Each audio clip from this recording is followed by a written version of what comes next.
باب فضل الجمعة بأرسكا دين حوار ملدزد بأرسكا دين حوين سقا ملبق ملدال قال حدثنا عبد الله بن يوسف قال أخبرنا مالك عن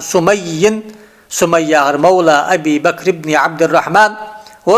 عن أبي صالح السمان عن أبي هريرة رضي الله عنه أن رسول الله صلى الله عليه وآله وسلم قال ذلك من اغتسل يوم الجمعة غسل الجنابة ثم راح فكأنما قرب بدنة إلا مزداد شلت حقا حال داغش دا سحت سحتشين ليچا رزبني حوينره ثم دالوش بامل انكل ساخر يلسن باقمل با ثم ما عنداش دحل سا انكل ما عنداش ثم ما عنفت يا هار سحت حبواغش بولش با ناخبي صار هار نلوش بولش بامل يقراج اسملي حلقر سحتا واغ شوي شالق سحتا يقي واغ شني كي انكل بوغي ساني يقي بولش باراز ديتسي تعمل باقمل بوخنلوش باريغ ما عندش.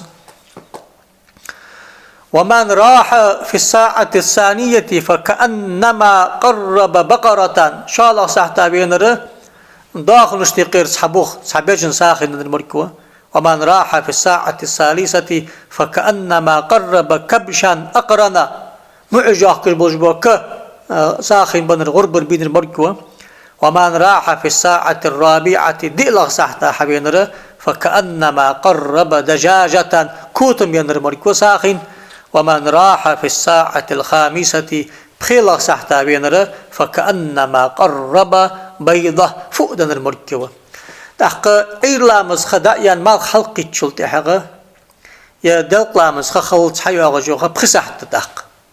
حلقر سحتا بين شن بولش بوا مالي تحر سحتا بين شن بولش بوا مالي إنكل بغاية فؤايقي بولش بوا قاستن بوا اشت بقى مالي اقندال.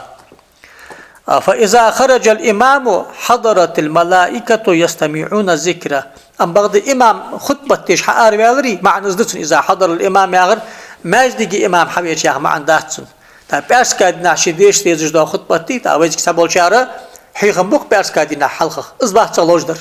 تا الله مزقيقا سنتج دا سلطي حق إمام خطبة تيش دا احتري وتأزيز خطبة تيش تيزج يوخا حيخم ببيز يوخا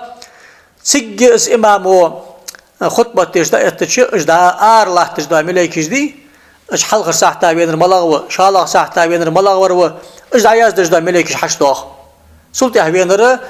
قسمال قحبل الوقت هذا اخو رزبي مال خلطن ماجدي مال خلطن ما عنداتن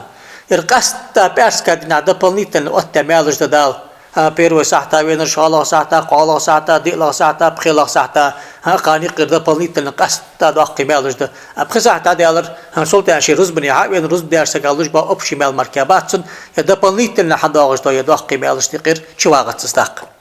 تاقصن ما عندك يزدشان اصدق داغ شوي حلقي حديد لجروز بني ياغ ما عندك